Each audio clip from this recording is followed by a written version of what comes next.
Let's get started. All right. So,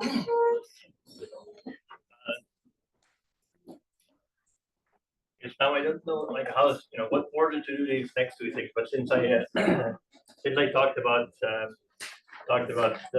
Lindstedt theorem, we'll talk about that first. So.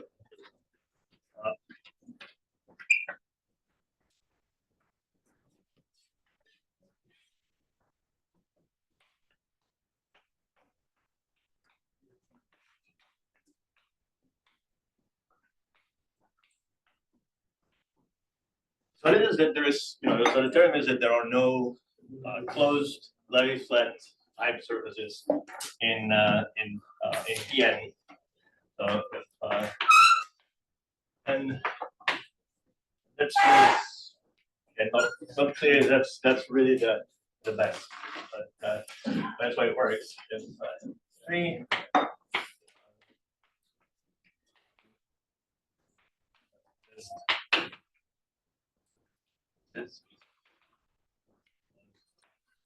So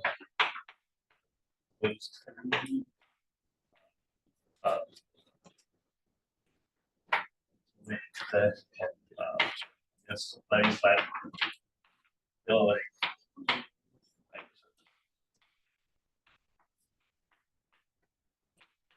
I mean non-singular, right? Like there's lots of singular ones. That's basically the upshot of this. That you're talking about. Forget to say where in the end, right? In the complex projected space. So that's CPS. So it makes sense to study singular ones. So there's a motivation for why do we study singular hypersurfaces? Well, this tells you that those exist. These guys don't. N equals 2 is again still open. It's although I got anyway I said this last time. Remember talking to Deva's at some point, and we were talking about this. And you shouldn't work on this because if you on the N equals 2, I mean, right? But if you prove it, then everybody's gonna like, oh, it's look at that analyst paper. It's been proved in much better regularity before, and nobody's gonna yeah, but that paper is wrong. So I think it would still be good to actually prove it one way or the other. By Sue. Yeah, and unfortunately there is no erratum for it, right?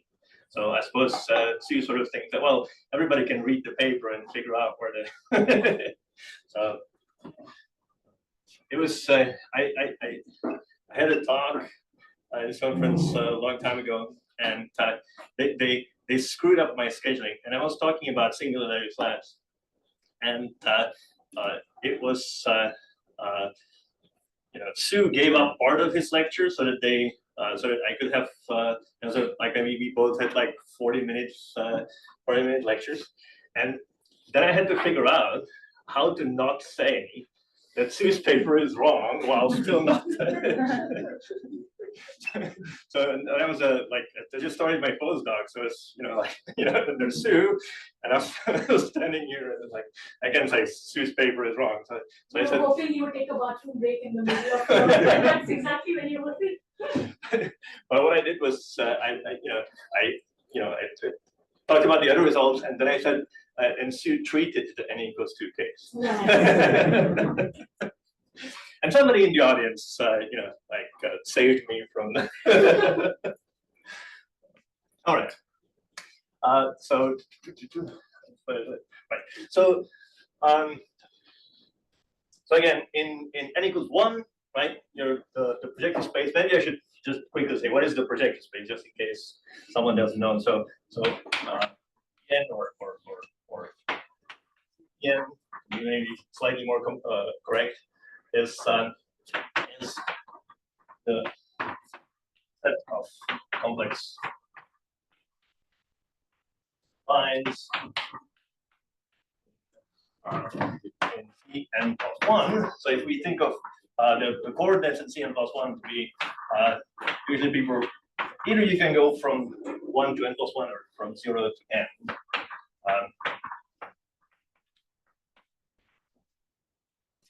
So you say our z for a moment here are this, then z is equal to zeta, equivalent to zeta if there exists c is such a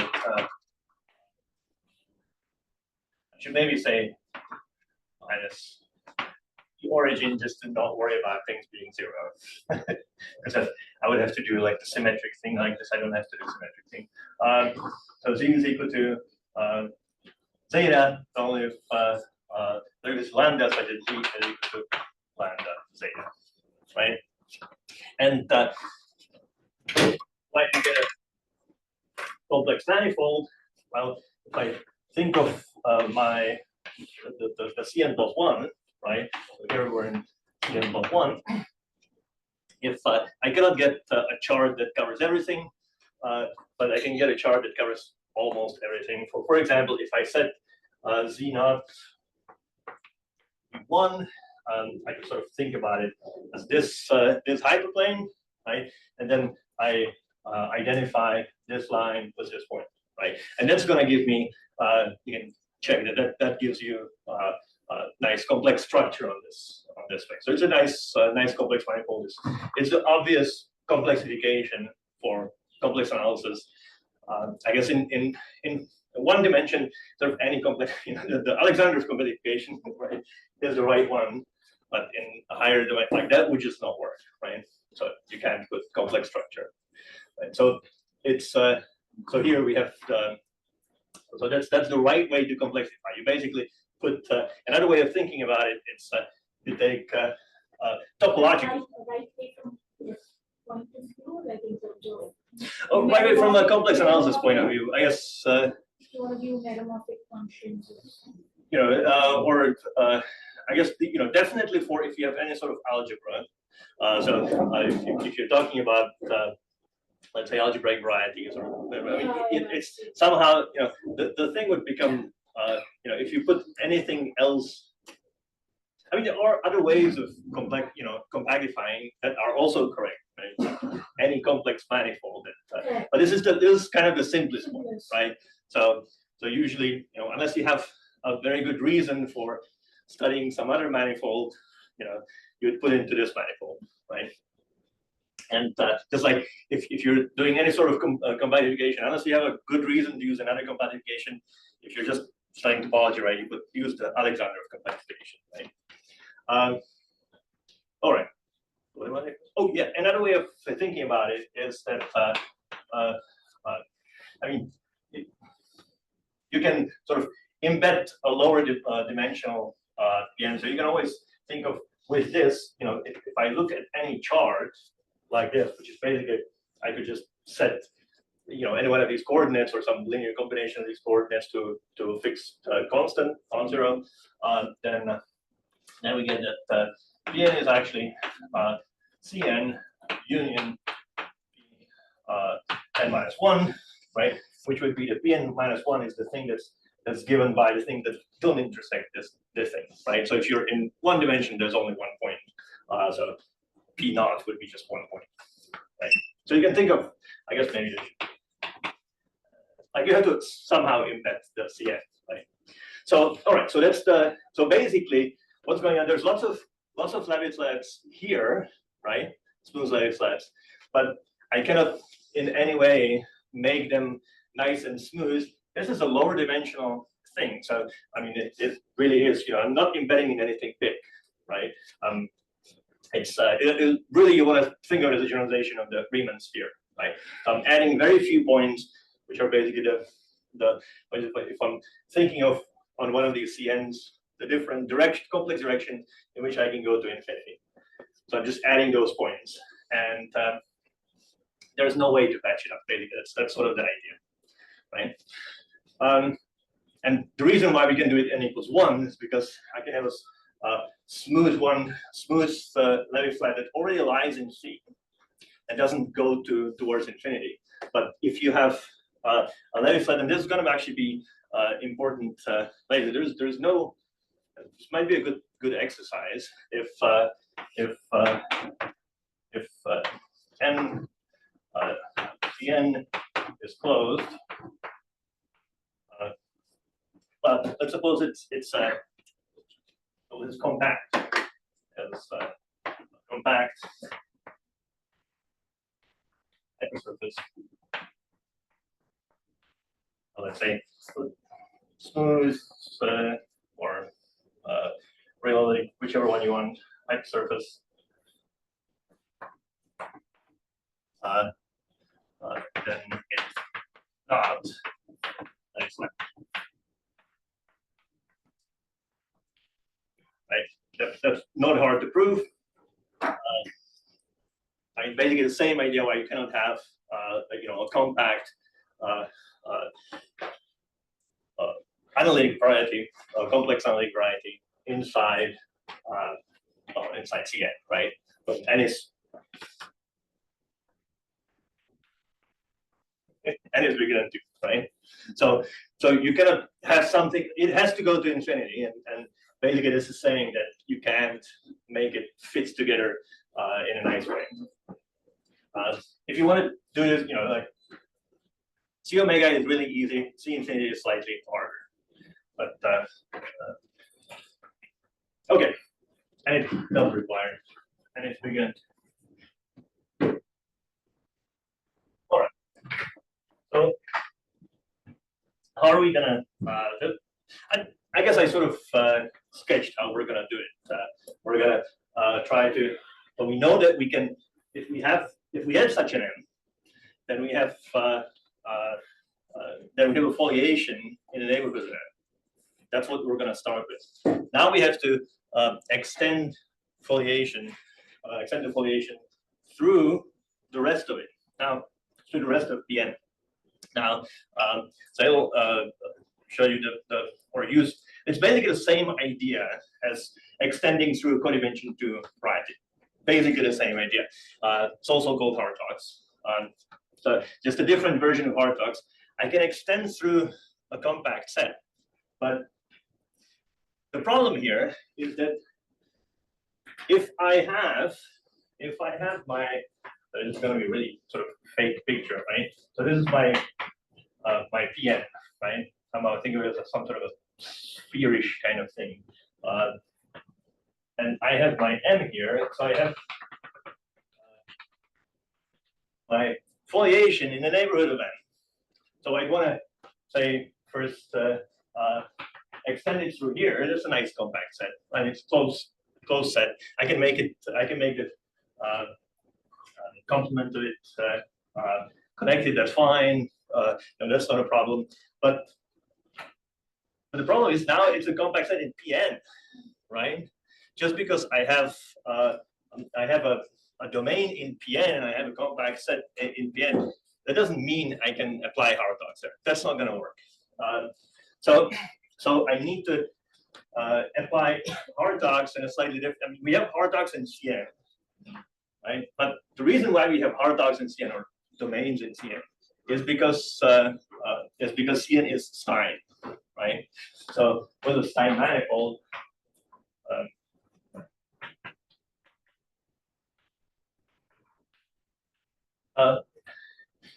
One could think of it in the general definition, which is that it's holomorphically convex and separates points. So you can think of it as this is giving your pseudoconvexity, right? I cannot go with disks and sort of have the disks sort of go outside of my with their insides go outside my manifold. However, make it make sense, right? But they cannot have the boundary stay inside and the inside go off to infinity if I start with something that's completely inside. So there's holomorphic convexity. But that's true in Pn, right? In the projective space. So just think Riemann sphere, right? So Riemann sphere is, I mean, that's fine. It's perfectly holomorphically convex, right? Because it's I cannot get out of it, right? But everything's compact here, right? So I cannot have any holomorphic functions. Well, I can have constants, right? By maximum principle. So it doesn't have this other condition, right? So I need to have, basically it needs to be pseudoconvex in the right sense, so holomorphically convex, and it needs to have enough holomorphic functions. So that means, what does it say? It means that given any 2 points, I can find a holomorphic function which takes different values on the two points. I'm gonna worry about how to prove this, but you can already think about what this would give you is that I can start taking these holomorphic functions and I could be putting them together to construct a mapping into some big Cn, right? You have to be careful about how you do this, what kind of functions you take. But somehow this being able to separate points gives us the following: that a Stein manifold, or let's call it maybe not M, because I guess we were using M for the real manifold, so maybe omega. Omega is a Stein manifold if and only if there exists proper holomorphic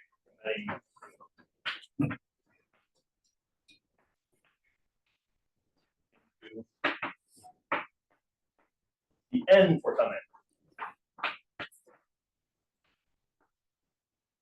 N. It's sort of like witness term. So I can really think of it as a Stein manifold can have sort of weirder topology than a domain in Cn, but somehow you can think of it. It's not a subset of Cn for little n. I might have to go to higher dimensions. I don't know how to draw this. So I don't want it to sort of self-intersect, right? But if I have my capital N, somehow, the thing is, it's a really fake picture, right? But somehow I can think of it as a properly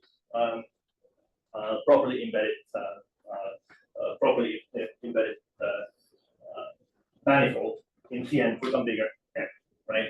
So it's almost like so what this allows you is now you can use the coordinates on the capital Cn. So you have some sort of coordinates that you have too many coordinates, but sometimes that's fine.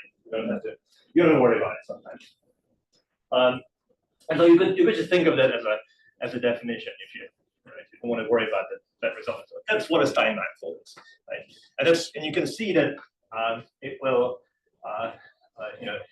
again, because it's properly embedded, I cannot get out of it with disks, right? If I have a disk and I move it around, the inside cannot go off to infinity if the outside stays bounded, right? Just by maximum principle, because we're in Cn, right? So I cannot go off to infinity with the disk. So it's holomorphically convex. Separates points, that's even easier. I use those coordinates on Cn, right? And I can pick, if I have 2 points, right, one of the coordinates is different, right? So you can see like how that sort of course, proving that implies is a little bit harder, but that implies that is easier, right? So now the first like class is that implies that it's hard even if I take capital N to be as large as I want. There is no simple, if I allow capital N to be extremely large, there's no simple way to just get a code. It seems like it's hard. Yeah, I think it's yeah, I don't quite remember the how the proof works. I think it was a long time ago, so I don't know what's the one. Is this a Nelson embedding? Is that the first? Okay. I don't remember who did it first. Yeah. But so it's true. Doesn't matter. I guess sort of like now people will if you think Stein manifold, you sort of think about it as this, right? Right. So I think capital S is precisely 20 plus 1. Yeah, you can make it. can Yeah, be yeah. chosen to be actually floor function of K over 2, I thought. Yeah. So, Right. but in some sense, it doesn't matter. Exactly. Right. I mean, somewhere I guess it could matter if you have a whole bunch of them, right? And you want to do something, kind of related, I guess. But if you have one, just put it into a high enough. Who cares? Right. I guess it's just sort of the same thing, like well, with the Whitney embedding, if you somehow get an inversion, then you have to add one to, separate the points, right? Right. To make it one. All right. So, who cares? we'll just take this thing as the definition, basically. So that we don't have to take too many black boxes then, because the next thing is the black box. So.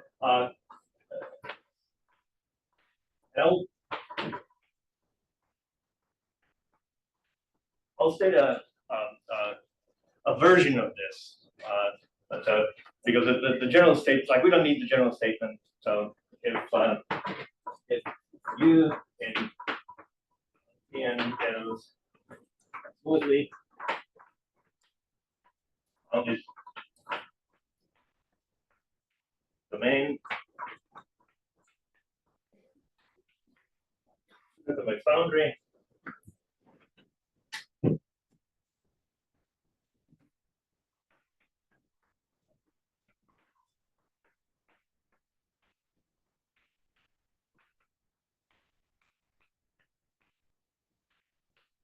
And use not and U sign.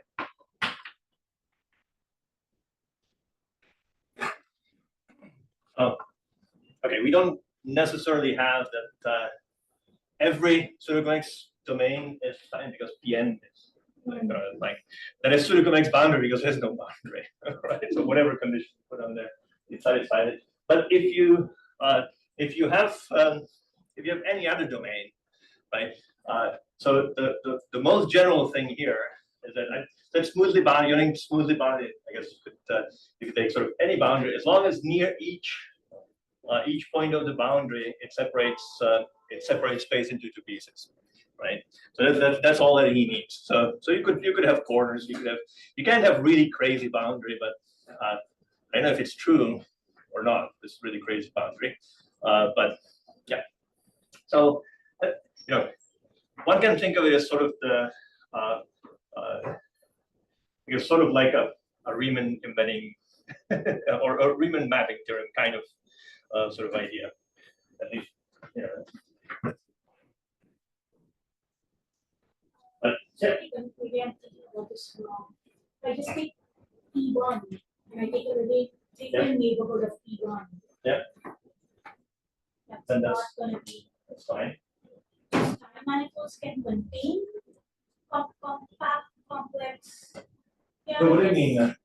So you mean like in P2? Yeah, so in Pn. And take a neighborhood of P1, but that's not going to be. That's not going to be pseudoconvex. Yeah. Okay. Yeah. So you're basically. Is it not going to be foliated by copies of P1? Oh, but that's not. They're going to be like in P2. They're all going to intersect. They have to intersect. They can't be perfectly. Okay. Right. So that's the black box set we're going to use. And it sort of feels like almost right because we have almost Cn, but it's not quite right because you sort of think about those sort of things like why would a neighborhood of Pn minus 1 in Pn, why would that be why would it be not pseudoconvex, right? So we're not going to worry about it. So just something with a smooth boundary. I guess this is It's a local state. Yeah. So it's just that the boundary is smooth and locally separates space into two pieces, right? Something gets out, something gets in, right? And it's I guess there's always this some people when they say smoothly bounded they mean bounded and smoothly bounded. Right. So maybe maybe the best way to do is it's a domain with boundary, and then you don't have to bound it in there. But sort of here, it doesn't make, like, what would you mean by bounded? So it's okay. You can't go wrong. If you're in CN, every once in a while somebody says something smoothly bounded, and they mean smooth boundary and bounded. I use it all the time. Yeah, yeah, but that's all I know. And then you go like, what? You're stating results that aren't true. So what do we get in this picture? So in this picture, we get, so maybe use some color. So we get that, so we have some domain here, depth time, and now I have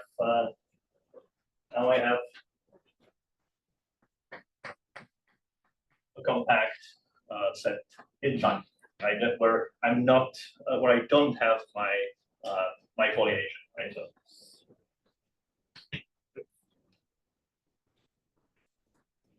this would be K, and maybe let's call this U, or I guess maybe I call it omega here. So let's put something. So, all right. So now, you know, another black box is hard box, but I guess it was already a black box in CN, so might as well be a black box in sign manifold. So if I have it's actually for subdomains in a sign manifold, but we can just talk about just the sign manifold. So if I have it's sign.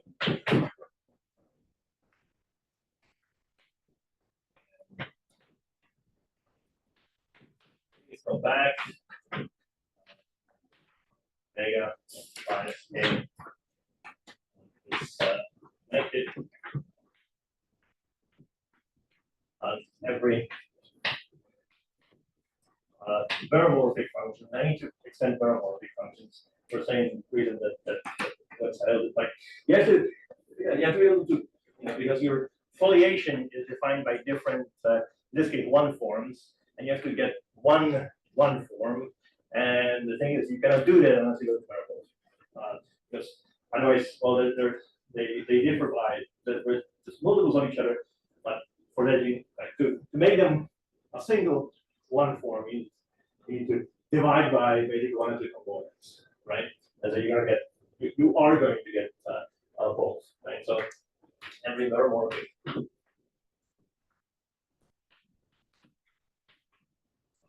function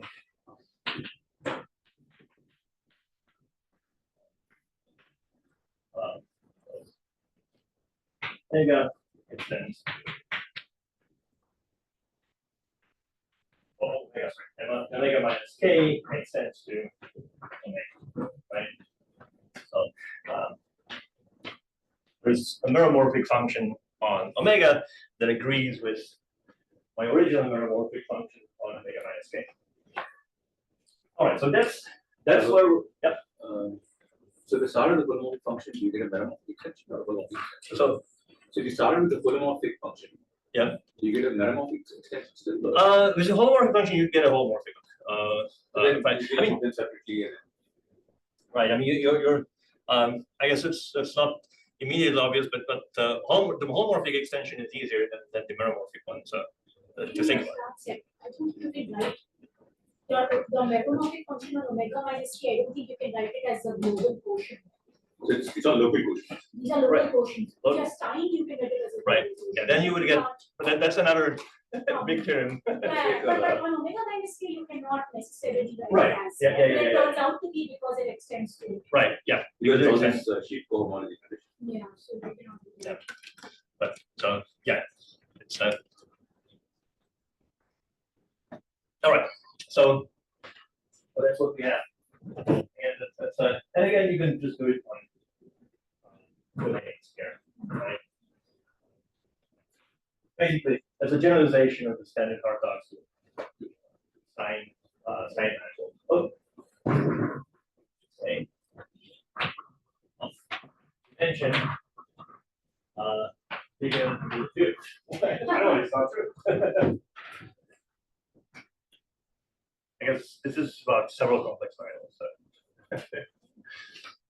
All right. So now we start. So we have this foliation, and so if I call so take omega one side of n in n, then fine, because n is smooth and circumvex on both sides. So in particular from the side that you have omega, right? So there is sine and we have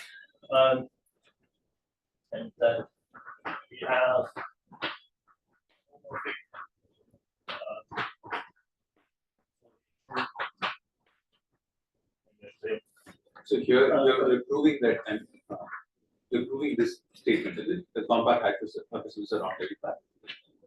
no, this is the exercise for that. Oh, right? okay. Yeah. So what is M? Oh, I didn't name it.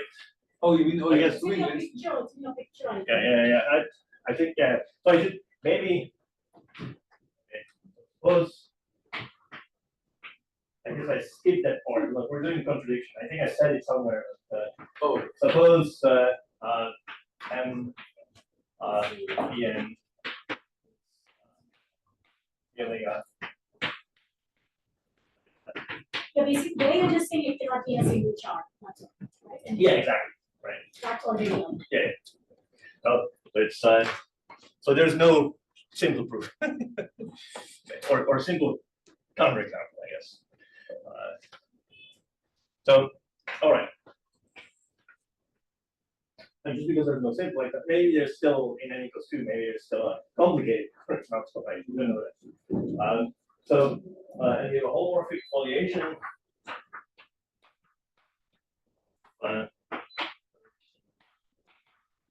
One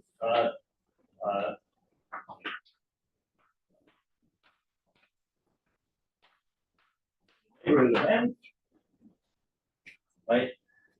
This one is a wonderful non-singular foliation. That's actually key. This is non-singular, right? So and when we extend it, as I said, well, we cannot necessarily expect to extend it with hard dogs and get a non-singular holomorphic foliation. This is not going to happen.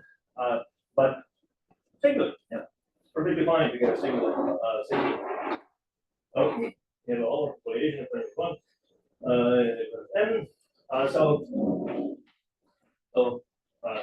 we have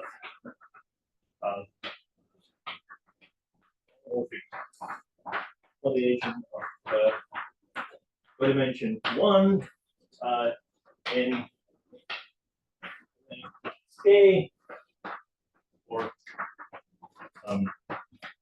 K, right? And you know, who's also make K bigger, omega minus K, right? Also, yeah, if n has multiple components, just take one, right? So we have so now we have enough for this. So now we need to set up the normomorphic functions that are gonna work, and we're gonna embed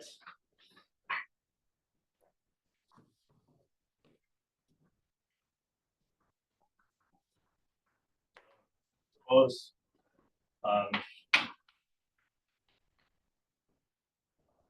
omega is embedded really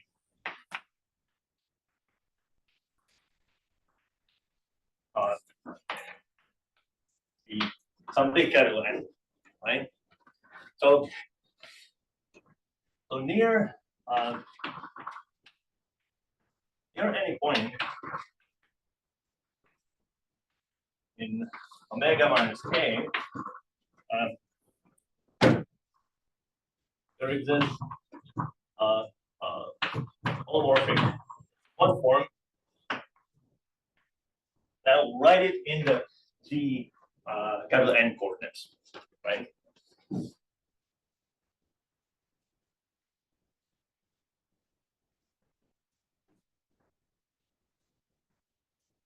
They only defined on omega, but you also think about, well, extend those, the one formulation, maybe not. I guess foliation should extend. If you do the extension properly, it should still work. I think. I'm not sure. Anyway, just think of it as defined just on omega, right? Which is I'm thinking of now.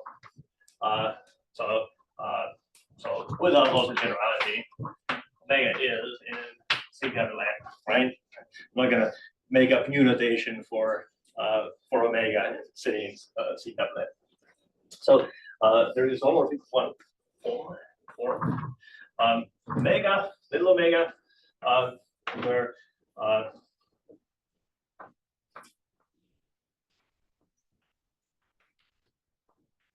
and I have capital N guys, right? And now one of these is doesn't really matter. Well, you can think about why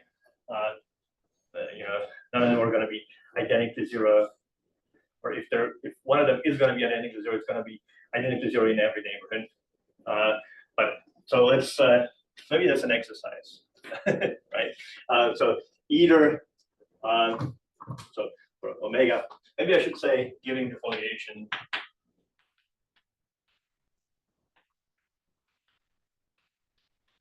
right, the foliation that we got over there, right?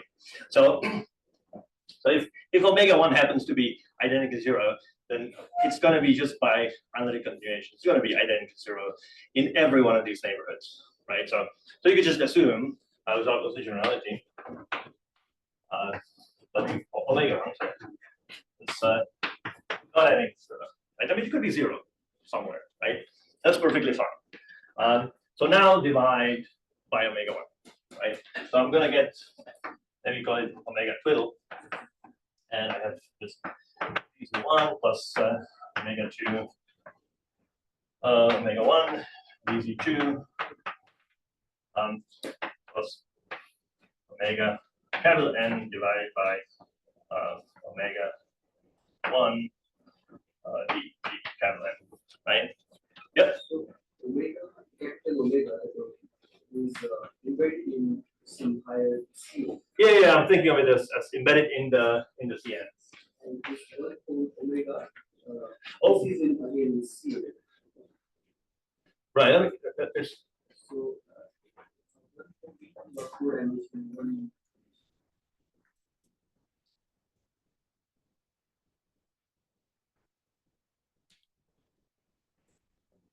So omega is like embedded Right. in this big domain, and you have one form in big domain. Well, I mean, we don't really have a one form in. Well, I mean, we were just defined on just on omega. Yeah. So it's not necessarily gonna. Yeah, that's what I was saying. I'm not sure. I don't know if you can necessarily automatically extend it to. You should be able to extend to.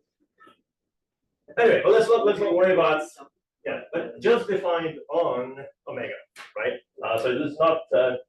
I'm writing it in the coordinates of the big space, but I'm not. I'm not saying it's defined outside, right? It's kind of like push forward the one form that we have already omega. Right. Yeah. But I want to write it in the same coordinates. Write all of them in the same coordinates because now, for the same reason that you were doing before. Now, so exactly the same. These guys are. This is a unique expression. I guess it's a meromorphic one form. Like to get the foliation, you'd have to clear denominators, but it doesn't. You can always multiply by a holomorphic function. You're getting the same foliation, right? So, but you get these meromorphic functions are unique, right? So let's not do that again because you did the proof of this. It was slightly different setup, but I guess you had a vector space, but sorry, it's vector vector field, right? But it's still the same, right? It's the components of that vector field or the components of this one form. And basically, they're all, maybe just quickly, right? I mean, they're all, if I have two neighborhoods that overlap, and I have two one forms, they have to, in the overlap, they have to be multiples of each other by a holomorphic function.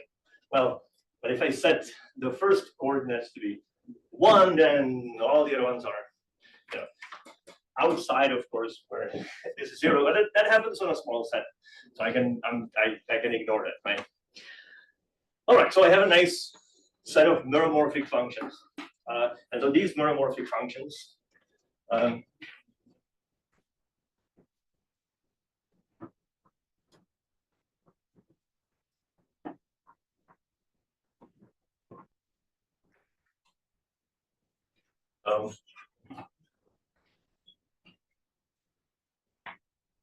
Omega j divided by omega 1 are, I'll give, say, give a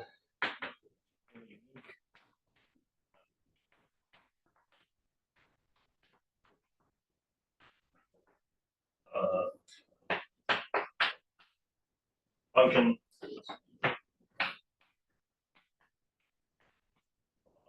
omega minus k, right? And you can and extend, therefore extend. And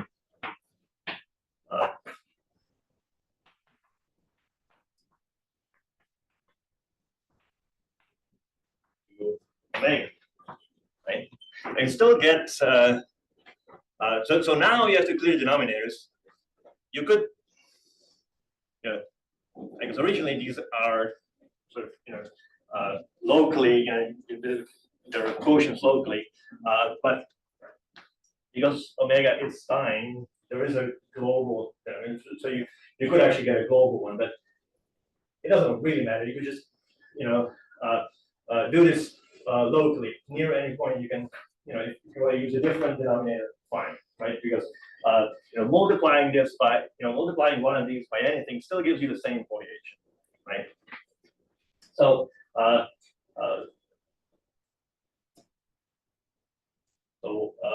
so you have, well, so first you have a one form, right?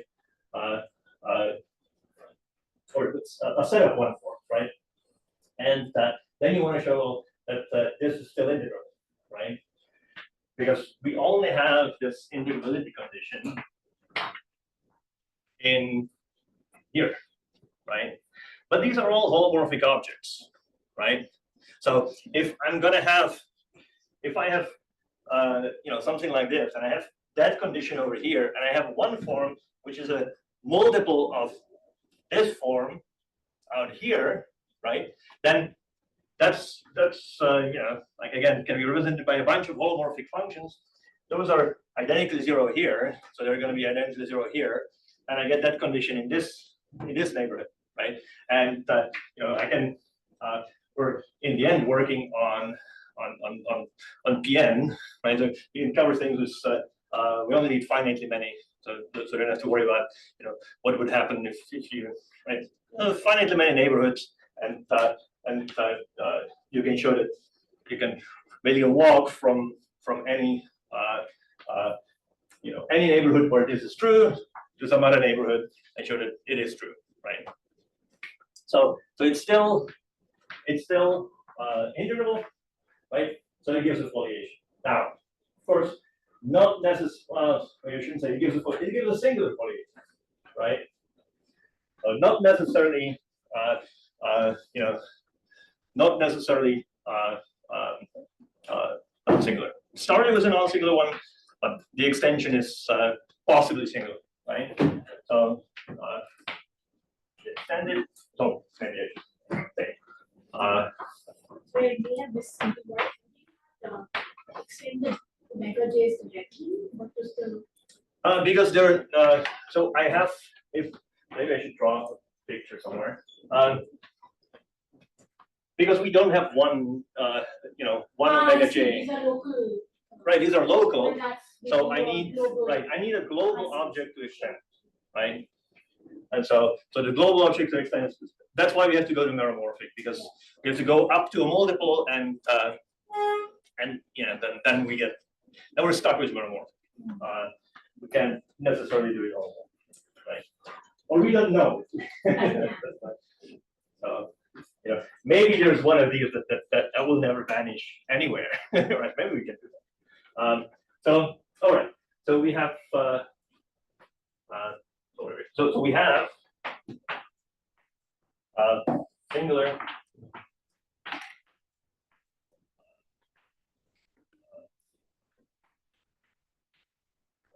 one foliation on omega, right?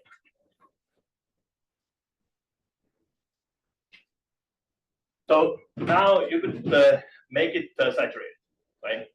Because maybe a priori it might not be saturated. We can always assume that it's saturated. So assume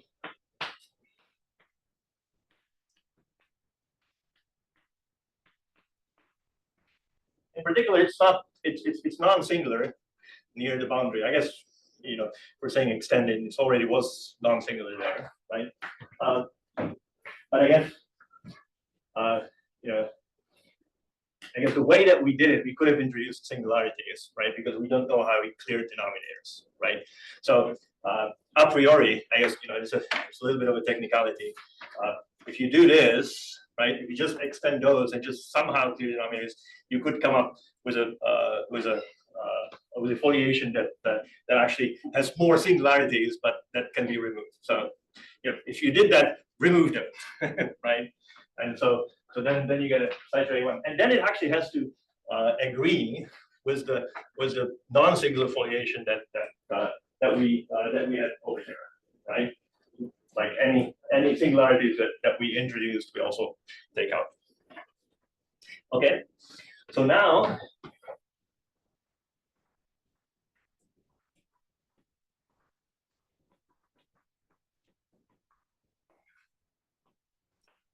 so do it the other side of M above. Right. So what do we get? Therefore, there exists holomorphic dimension one foliation on singular somewhere. That's E. It will always be singular. That's the next black box. Slightly more, saying more than what Sal said. It's not just that there is some singularity, but there's a sufficiently big singularity at the end. So N agrees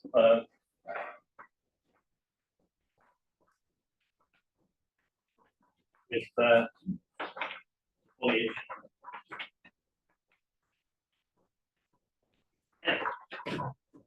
So basically, originally we started with, well, we had a foliation in the neighborhood of n, and I'm saying, well, that neighborhood can be taken to be Pn as long as we're willing to allow this to be singular, right? All right. And I guess this is where we're using the Levi-flat, right? Because both sides are sided pseudoconvex. Yeah, exactly, right? So we can do this on one side, we can do it on the other side.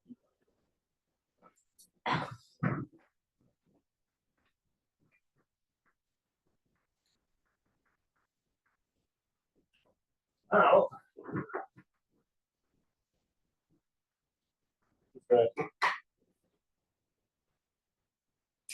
this is the other black box. So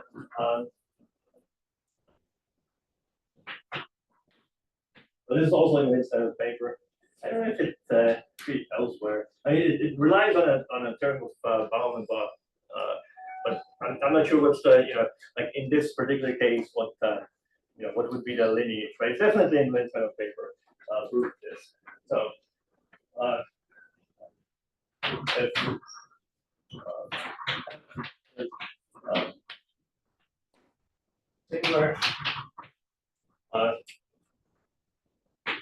holomorphic one foliation. And I also forget one more thing. Or that is saturated. Good, but it's saturated somewhere.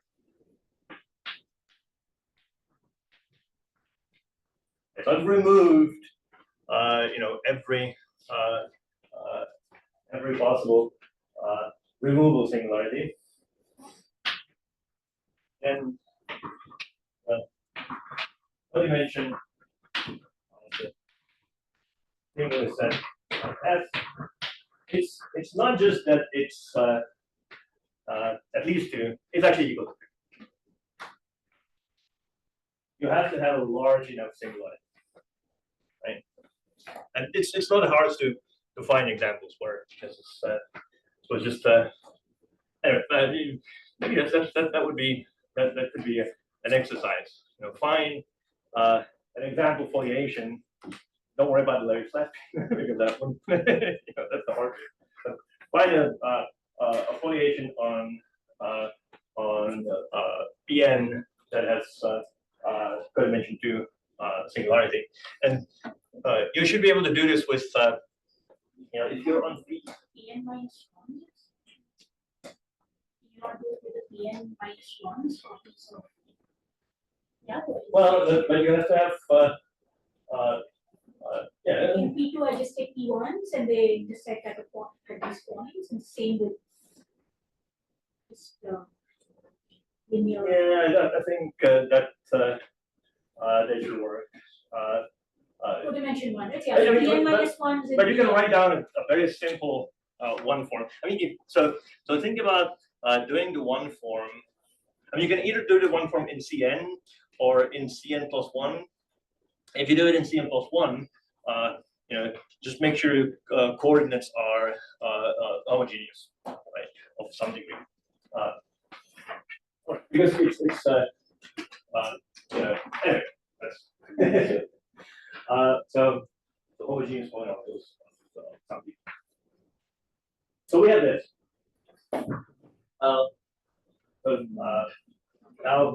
Now basically this is we're at the end, right? So take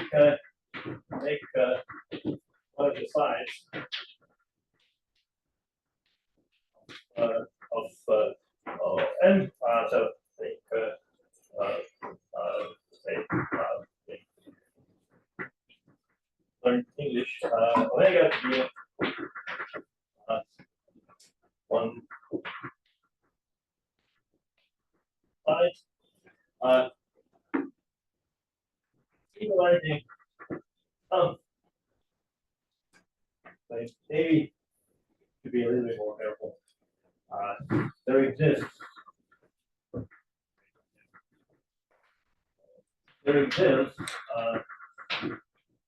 one side, at least one side, maybe both sides. One side of M, one side. I should give it a name. One side omega of M. Again, same sort of setup, such that singularity of F has a component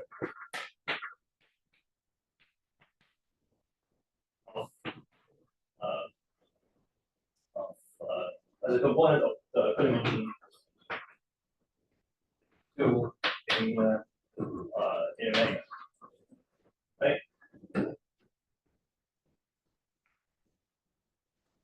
Now, why can I do that? Well, the foliation is non-singular near M, right? So it's non-singular near the boundary of omega. So any component of the singularity could have like lots of components. There's at least one that has codimension 2, and so I can pick that side, right? And then it has to lie completely inside, right? So the component I should say, that component is compact.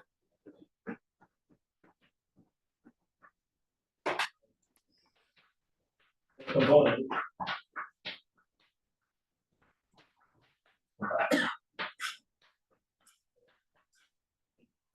And I guess we're already like in all of this. I guess we're assuming n is bigger than or equal to 3. I guess all of this would work with n equals 2 as well, right? But now with n equals 2, that wouldn't be a contradiction, right? Because it's a compact, complex analytic set, so it has to have dimension n, right? That means that n is 2, right?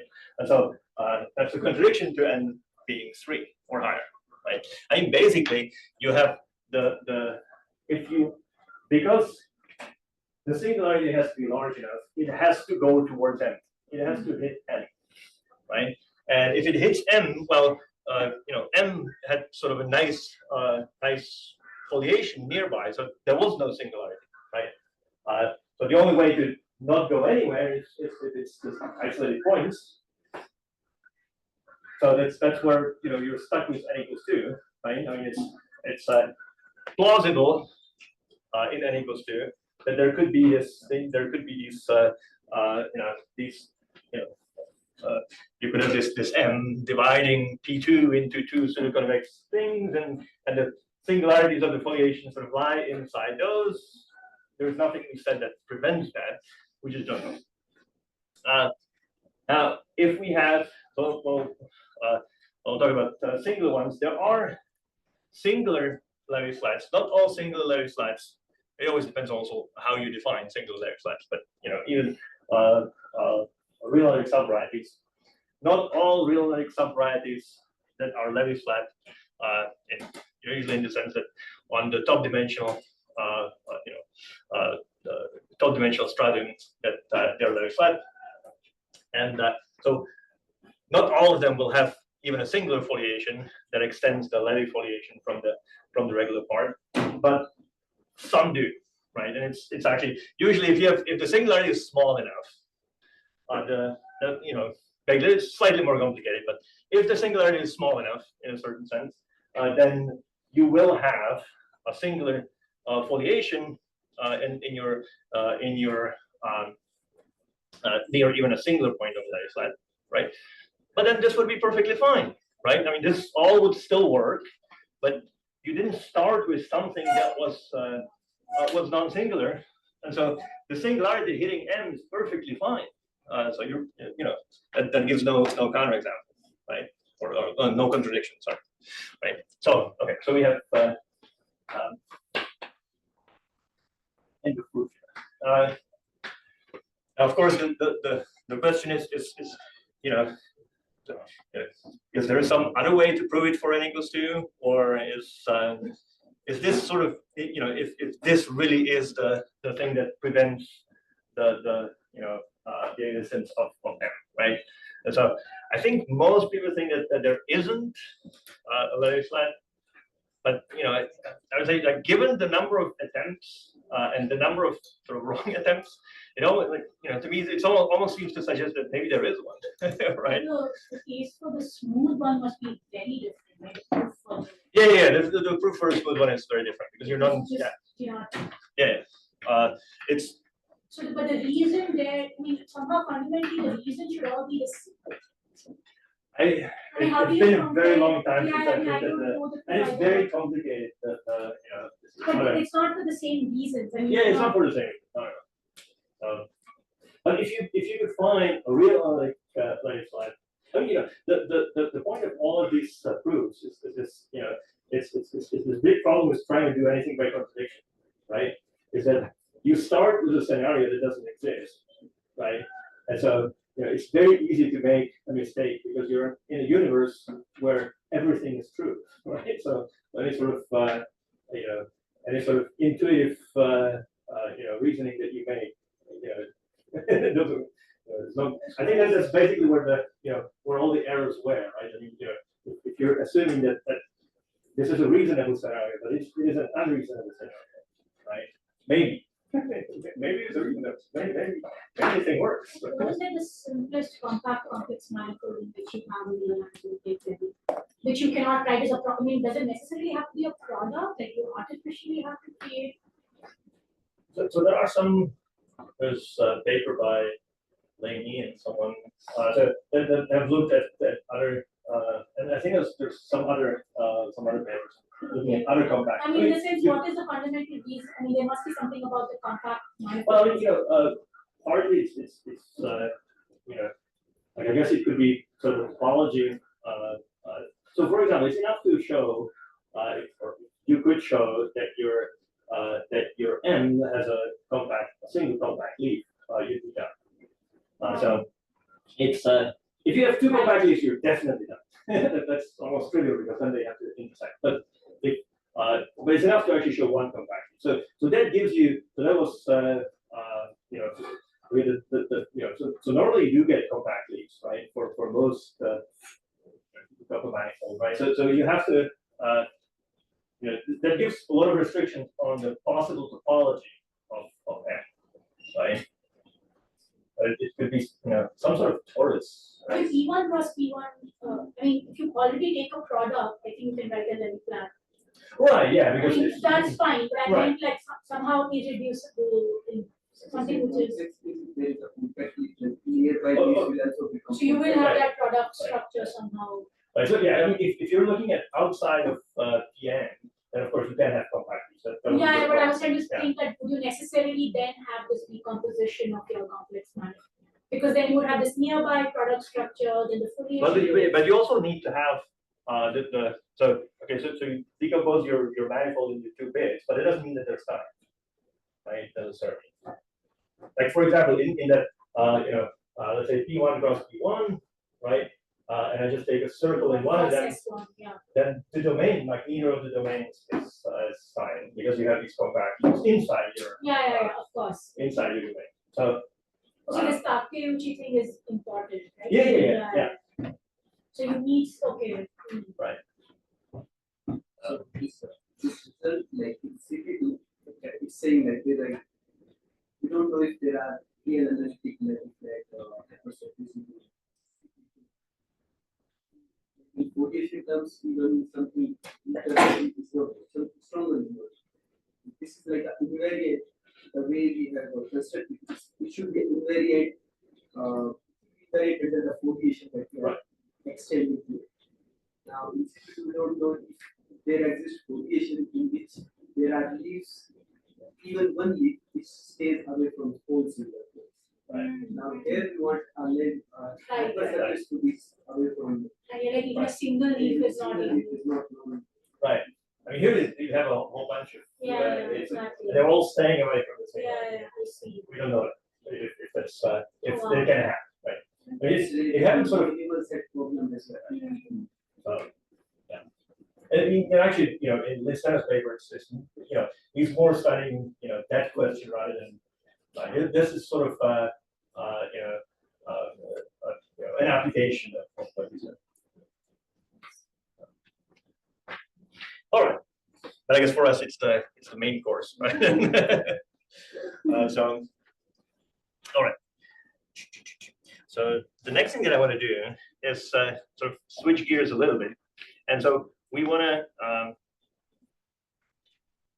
figure out how to. So anyway, so if there's any more questions on this? Maybe, because now we're going to switch gears, right? So it was basically this. So what do you believe about CP2? I have no clue. I don't know. It's because it's everything that's been said about it was wrong. But how do you construct so you could start thinking of constructing like the one that I gave before, but it's not an example. Right? C equals right. That's not an example. It's not gonna right. But somehow, if you could sort of take this and take it into C3 and somehow make it homogeneous, so that you get it so that it's a union of lines. It's not going to be this, but something sort of like it. It has to have these densities, right? But it's not going to be this simple, like this.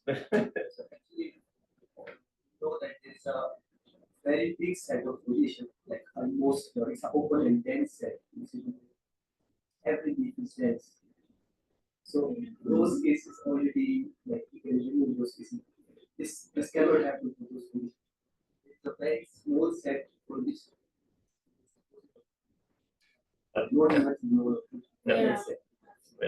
It's hard to make, like, even try to construct that hypersurface, right? I mean, you have to sort of, even if you have a foliation, you really have to understand some, like, what's some leaf doing, you know. So yeah, and that's hard because you start. I mean, you can always think of these things like if you're starting with on PN. I mean, it's really you can go in CN and you have a foliation. You could just think of it as given by just some polynomials. Like it's n+1 polynomials, homogeneous polynomials. So you have this one form, but understanding the form is simple, right? And maybe that's actually a good thing to also think, like the same foliation gives you lots of hypersurfaces, right? So if I have think about if I have a foliation on C or on the Riemann sphere, there's one one holomorphic codimension one foliation. It's just the points are the leaves, right? And every surface is a Levi-flat, right? The same kind of thing happens here. I mean, there's lots of ways to put together the leaves. There's not even like you can't look locally and sort of say, well, this is definitely going to be that surface. Right? You really have to follow those leaves and try to figure out, well, do they glue together nicely? So even though you're starting with very simple objects, the Levi-flat manifolds can be, you're going to get are very complicated. So yeah, that's what it is. So anyway, so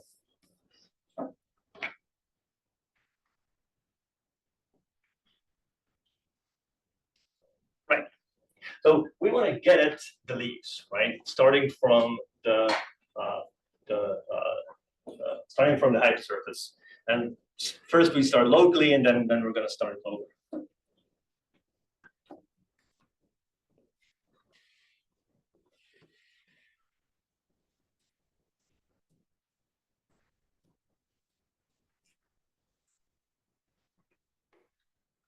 So we're going to look at Segre varieties.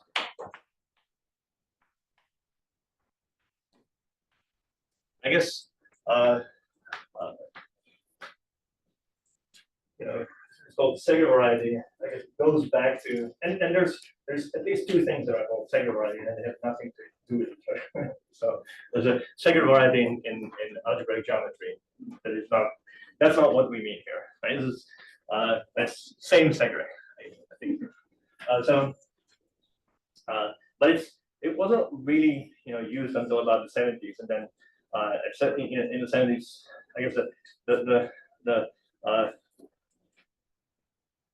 sort of the most influential paper on this is the Dietrich Fornes, and these are very useful to find complex varieties in your in some hypersurface, or actually any real-algebraic manifold, right? So the Dietrich Fornes lemma says that if I have a compact real-algebraic manifold, then it doesn't contain any analytic disks. All analytic disks are trivial, right? So you have some sort of a finite type thing, right? And they use Segre varieties to do that because you can basically use them to either construct the construct those. So for example, on those disks, you construct those disks, or you can at least locate where they are just by sort of one Segre variety. If you want to really construct those, you need to do sort of you're going to be doing sort of at least 2 iterations of this sort of intersection of the. Anyway, it's the proof in Dietrich Fornes is actually really neat. But I'm not going to do that, right? But we'll look at least at the sort of the basic idea of it, right? So suppose this is gonna we're gonna start with any hypersurface, not necessarily Levi-flat. So suppose that M is real-algebraic hypersurface.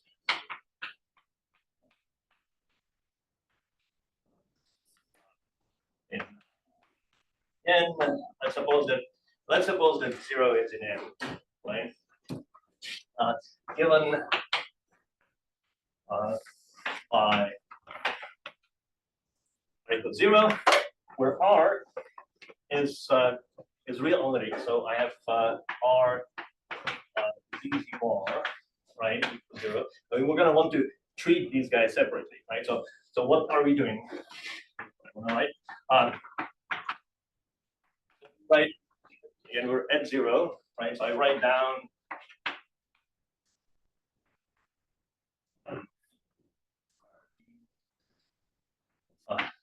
or beta.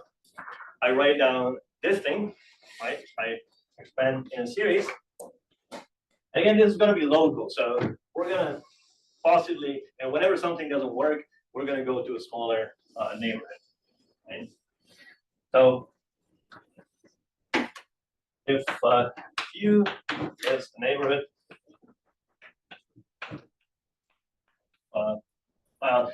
any neighborhood actually, it's going to be a neighborhood of 0, right? So it could be neighborhood of 0. It's going to be a neighborhood of 0. In Cn, we're going to write R. Normally it would be good to write U bar, but then that would seem like closure. We want to take the complex conjugate of this. So it's all the Z bar is in U. Right? There's a complex conjugate of U. Right? So we can assume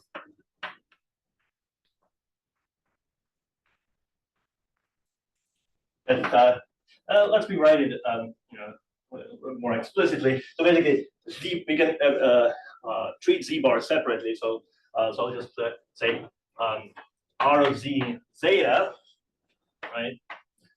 And here I'm thinking of this this power series converges in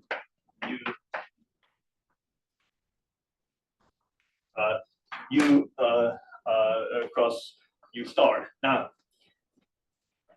that's not automatically given just because R is real-algebraic in U. That's not going to happen. But you can choose a small enough U where that happens, right? So I can treat these completely independently as long as I'm in U. And a lot of times you also want to make this U to be nice. Make it a ball, make it a polygon, right? Because if it's something complicated, then your arguments might have lots of technicalities. So it's useful to make it a ball. But you just don't necessarily have to. It just depends on what you want to prove.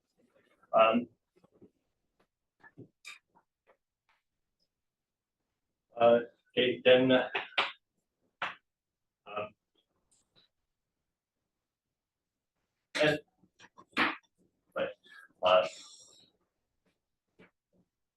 I should assume something more. So we have here. So we have the R that's not equal to 0 on N. Just assume it's not equal to. So I guess I'm using dr in 2 different ways. But if I say dr is not equal to 0 on this, it's clear what I mean, right? So so we have this nice defining function, and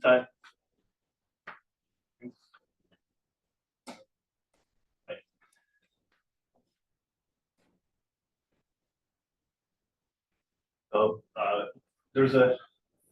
Let's maybe do the definition first, and then let's see why it's what is a good definition, right? So define the singularity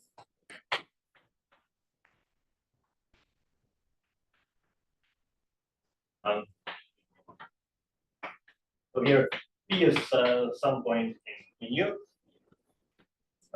yeah, which really depends on I guess it really depends on U and R, but a lot of times people sort of drop that. Here we're talking about non-singular. For singular varieties, it's gonna we can't quite completely drop it, but here we'll see that it doesn't really depend on these things. But so I guess I should maybe I guess the M is there. You could think of it as depending on M or R. We'll see that it doesn't really matter which one. Definitely depends on M, clearly, but at least locally, it doesn't really depend on you because we're usually thinking of small enough neighborhoods. So what is this? So the definition is that it's the set of Z. So I get R, D, P bar, P, 0. Another way of thinking about it, it's over there. Another way of thinking about it is that Z, and this is Z bar, or maybe zeta, right? If I want to think about it differently. So maybe let's call it zeta, and then get the Z bar is zeta, right? That's the Z bar is Z bar condition, right? So I start with a manifold out here, right? And I somehow extend it over here, and by this condition, right? I could, if I think of the zero set of R in U times U, I have some nice complex hypersurface, non-singular, right? Over here, right? That's actually in the complexified space. And what I'm doing is I'm fixing a P and then looking at this intersection and projecting it. Because you think of it as being in this plane or maybe projected onto this plane, however you want to think of it, right? But it's it's kind of I look at a different slice of M, right, or the complexified M, which means maybe let's call this script M, right?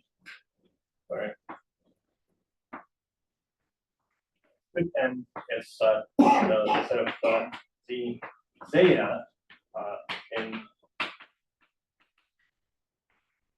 such that R zeta, right? But it's like complexified M, right? But this complexification is also attached to P, the point where you have, right? It's not. Right, but it's going to be It is going like it's going to, like, everywhere you're going to get the same thing. So sure. I guess originally I'm starting at 0, so maybe 0 is somewhere over here, and P can move. And usually it's useful to be able to have P move, and this is actually the thing that becomes tricky when singular, right? It's not tricky here. And by the way, we can and is connected. Again, like possibly picking a smaller u, right? So I guess I could have set it somewhere over here, right? So what we're doing is, in some sense, not really dependent on R, it's dependent on M, which this is really going to be the unique complex hypersurface that contains M.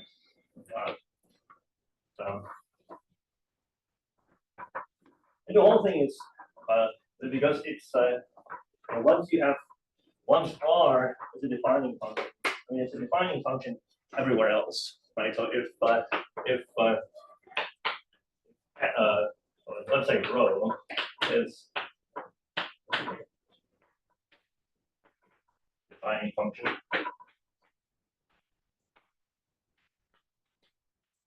and if your defining function is like doesn't have all these, like if rho doesn't have all these properties, pick a smaller u, right? So suppose without those determinants, it is actually it's fine with you. Then we have that row is some AR, right, where A is not 0, and or actually script M. Now, if you want to do it in a fixed neighborhood, maybe that's where you could use this ball, so that you have to solve some cousin problem. But you could also just again move, make you even smaller, because you have this in a neighborhood of the origin. You have it in a sufficiently small neighborhood that also where both of these functions have all those properties, right? And we really are interested in what happens with these Segre varieties of going towards the origin, right? So yeah, this thing, and so that says it doesn't depend on the R, right, or on the row, right? Because if this is 0, this is 0 if and only if this is 0, right? So even though the definition seems to say that it depends, the other thing is, and maybe it's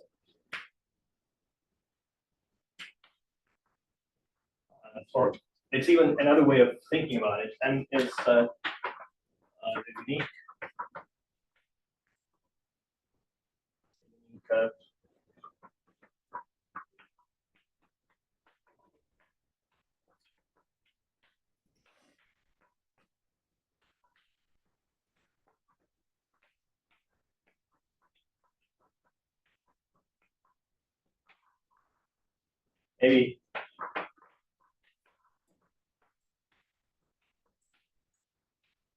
maybe let me write it slightly differently. Say this is so confusing.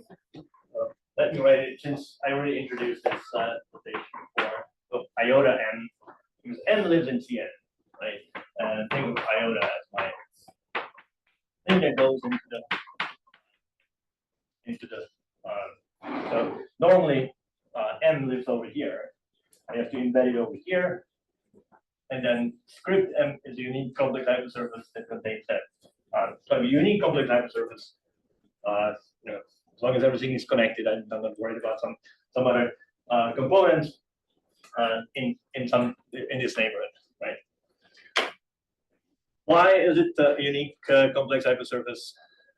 Because this diagonal is totally real, right? So you have just a it's the if I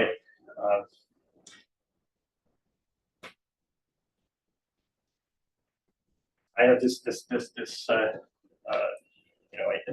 I kind of have two of these complex hypersurfaces meeting along a hypersurface in the diagonal, right? But you can also see it from that thing. It's basically the same thing, right? All right. Because once you have this defined function, once you have this division, in the complexified setting as well. Now that's actually something that's not where things become sort of complicated. If you go away from the local, and if you start looking at singular varieties, if this wasn't a manifold, this idea that you would that this thing would be a nice defining function everywhere, it's not quite fair. So it's yeah, and it's always locally, but it's maybe not going to be at points nearby. You might have to go into the smaller and smaller neighborhoods. So here it's because it's a manifold. It works because I have this division thing. If I have the division at one point, I have the division at all nearby points. Right? It's this sort of language called coherence. And there are some papers where if they talk about using Segre techniques on singular varieties, you might have to put in the words coherent because sometimes people kind of forget to. Could you replace capital M with? So the thing is that does this is this going to be so over here? It doesn't really matter that 0 was over here, or I could do it at any p, right? So this would be well defined. I get if I look at some other p and I look at a small neighborhood, I'm still getting this. The R is still dividing, and here it's simple because I'm getting where the neighborhood is over here. This R divides every other real-algebraic function that vanishes on the manifold, right? So, and that's not what you're not going to get that necessarily for real-algebraic. So I could just take R equal to 0 where R is not necessarily defined. And yeah, so we are right. Yeah. Cut out. Yeah, you could yes. But you can still do this and then. So you can basically you get if it is a defining function, it divides every function that vanishes on it, but it divides it at every point. And so here we don't. We can let this p vary around, and we don't have to sort of worry about we don't have to make this u smaller around p because if it's smaller around 0, but then I take defining or some function that 0 somewhere else, right? If I want to sort of figure out if it's sort of the unique guy over here, so I have to have some defined equation over here, but that might just be defined in a very small neighborhood that might not include 0, right? But because of this, I get the division. That's just implicit function there, right? So, all right. Right, so that's the Segre variety. Let me maybe since running a little bit. So we have that it doesn't really depend. At least if we're in this nice smooth setting, non-singular setting, doesn't really depend on the defining function. Doesn't really depend on the point where we're doing it. So why is it useful? So it's useful. Maybe the simplest thing is suppose that I have a disk. Let's go with that. I guess it's useful for two things: holomorphically invariant and it has this holomorphic. I'll do this and then the holomorphic invariant.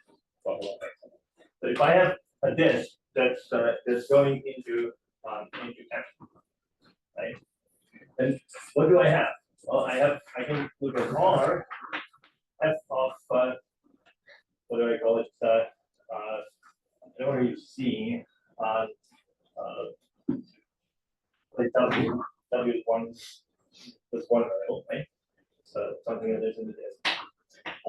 F of W R. Right? This is 0, right? That's just what it is, right? Now the thing is this this converges nicely, right? So here I can change I can treat W bar as a separate variable. So let's suppose that f of 0 goes to p, right?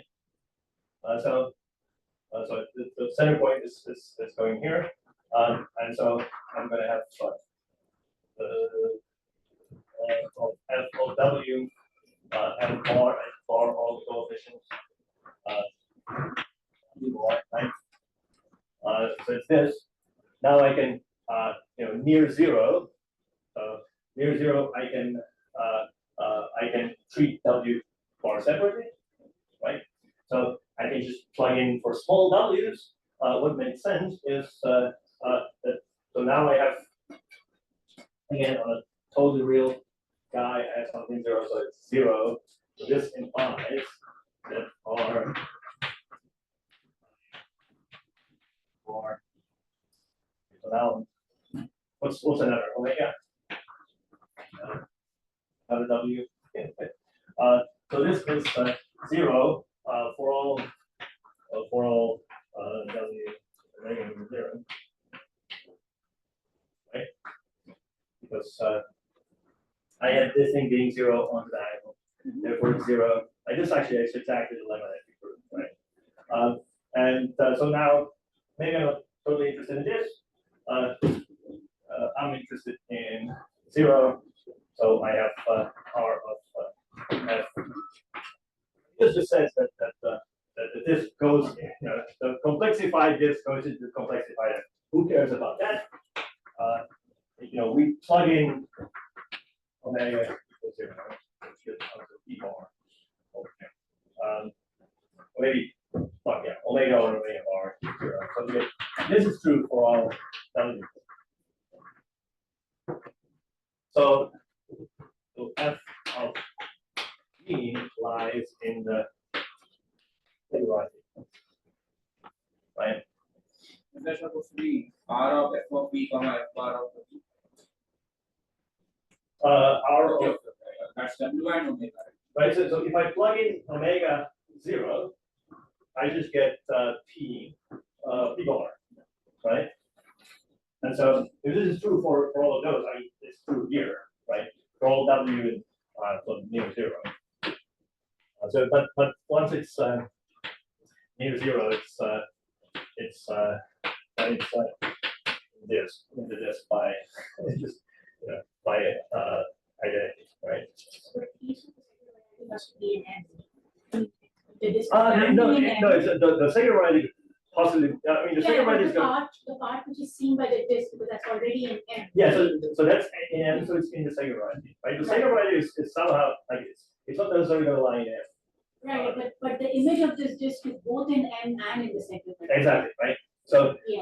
so I can try to locate it by looking at Segre, right? Because if it goes through P, if there's a disk going through P, then it's inside the Segre. And actually, it's just true for if there's any complex variety that's in M, it has to be in the Segre. So what Diedrich and Fornes do to construct these varieties is you do intersections of these to get equality, and you have to do it like you have to do an iterated thing. It's a little bit complicated, but so you can use it to construct. If there is a complex variety, you can actually find it using these guys. But at least this tells you that if there is something complex that is inside the Segre variety, right? And the Segre variety is it's actually smaller than M, right? Already, and it's also probably, unless you're Levi-flat, the thing that we'll go get today. If it's Levi-flat, the Segre variety is actually the which is actually so it comes from the same idea, right? Because it's already a complex type surface. Anyway, so maybe do that next time.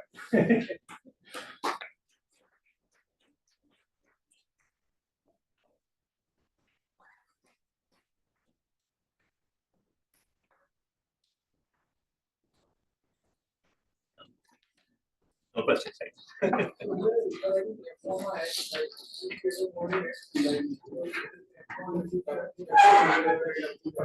So, right. So yeah, I mean, you think about it as the complexified thing, right? And you know that over here this is still the non-complexified thing, but you have the depth of 0, so therefore this is the complexification of this, right? And we know that that's unique, right? By that line, right? I mean, so if that is 0, it's 0. If that is 0, this is 0. So the dimension of the Segre it's a complex manifold of dimension n-1. Because you have a nice defining function. I mean, so you start with something real, right? Over here, like once you complexify, it's of course a complex, but it's a holomorphic function of right, yeah, in C2n, but now it is complex hypersurface in C2n. no. Because it's in Cn. This thing is just in the Z. Oh, sorry, you're taking a Right. slice. Yeah, we're taking a slice. But still, this is a nice holomorphic function of n variables, whose derivative also doesn't matter, right? So does it make sense? So, Complex hypersurface in CN. yeah, it's complex hypersurface in CN. Yeah. Yeah, so it's I guess it's slightly smaller than the starting with a real hypersurface. Now you're getting complex hypersurfaces, right? And for Levi-flat, it's actually this is going to be the leaf. If you're in a non-singular Levi-flat or at a non-singular point, you can use it to get give you leaves. And it's a bit more complicated on the singular. I guess the script M is a complex hypersurface in Segre. Yeah, the script M. M. Slices of that. The script M is a 2n-1 dimensional hypersurface, co-dimension one, so complex hypersurface. Yes, In C2S. and then you get slices.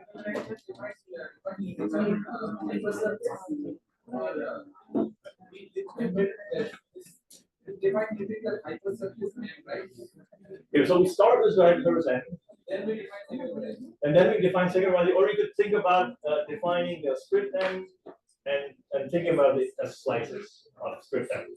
Right? It's the same. It doesn't really matter if you're you could instead of this you could say Z P bar is in script M. It's because it doesn't depend on the defining function at that point. Complex bracket sitting inside.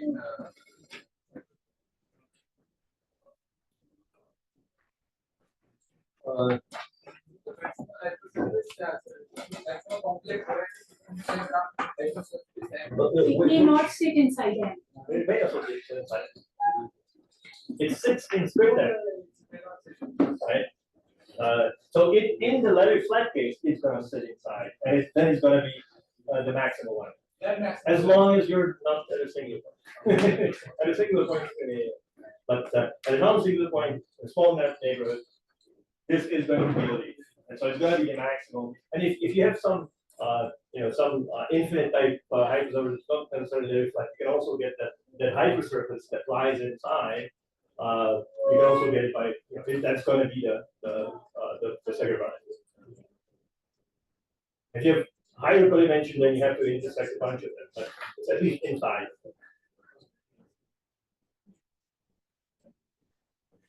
I'll turn off the recording. I want to make 3 quick announcements.